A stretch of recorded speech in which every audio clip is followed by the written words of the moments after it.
Good morning, all. It's Friday. I just got off of a Zoom call with my accountability partner. Um, for me, this is a really big deal, and so I wanted to share it with you because the truth is, accountability is an incredible form of self care. Let me tell you why. When I meet with Michelle every Friday, sometimes it's really brief. It might be 10 or 15 minutes, or it might be as much as an hour. We talk about whatever is important for us for the upcoming week. Um, it might be very personal, it might be business, it might be family.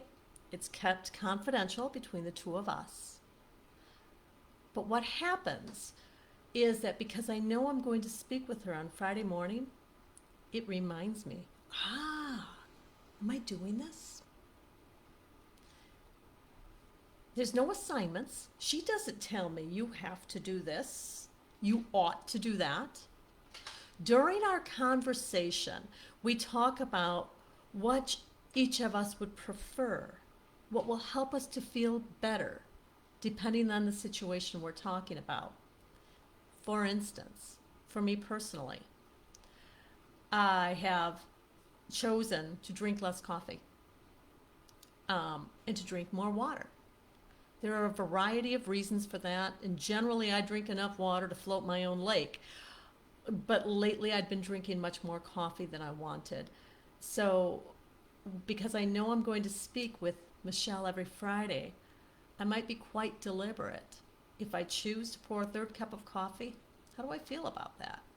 I said that part of taking care of me was to cut down. It doesn't mean I'm going to not drink that third cup of coffee. I might. But if I do, it's a more conscious decision. One of the reasons it's really helpful and why I call it self care is because it reminds me that I've talked to someone about choices that feel better for me. There's more to it.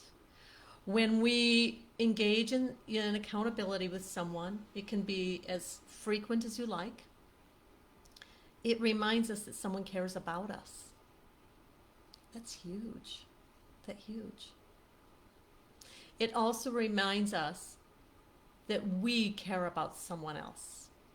That takes us outside of ourselves for a little while, expands our awareness. This is really, really important as we're trying to grapple with grief, as we're taking those steps along the journey through grief into healing.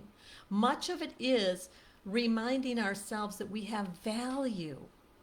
We matter. So, for instance, early on my grief journey, I worked with accountability partners then too, particularly in my mastermind groups. For me, a lot of the focus was on trying to get enough rest. I've been someone who's dealt with insomnia for much of my life.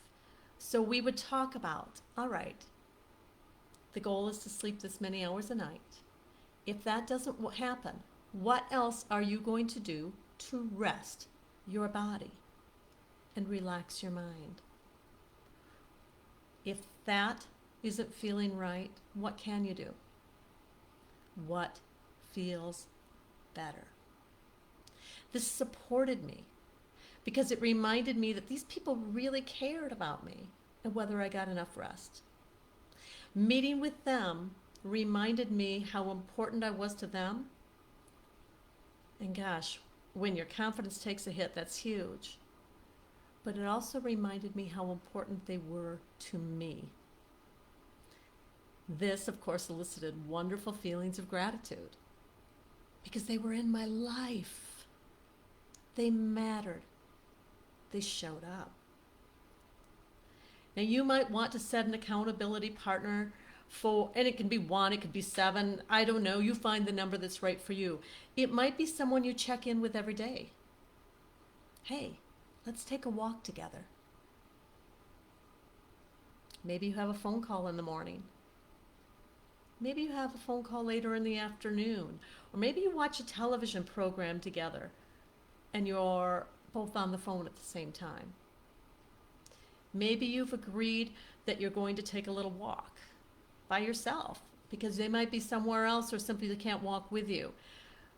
When we check in with someone, it matters. Now, I'm not asking you to set extreme goals. I'm asking you to think about this in terms of what feels right for you today. Let me tell you, when I got off my phone call with my accountability partner, I had shifted some of my goals, refined them, if you will. This happens each and every time we have a conversation. It's okay. This isn't about judgment. If I say I've shifted something, or she does, the other one will generally ask, do you feel good about that shift? If you haven't done what you set out, do you feel good about your decision? If not, how can we address it together? The underlying message is always, how can we support one another? And that, my friends, is how we express love, by caring for one another. So if you're not working with an accountability partner, it could be someone who lives in your house or someone who lives on the other side of the country, I encourage you to at least consider it. Again, this can be for big things, it can be for small things. It's about taking care of you. It's about remembering how important you are, how much you're loved. And it's also remembering how important other people are and how much we care about them. It reminds us that we're not alone, that we're walking this path through grief into healing, arm in arm with others who care. And that makes all the difference. For today, I wish you a day of gentle peace and healing. Remember, you are loved. Namaste.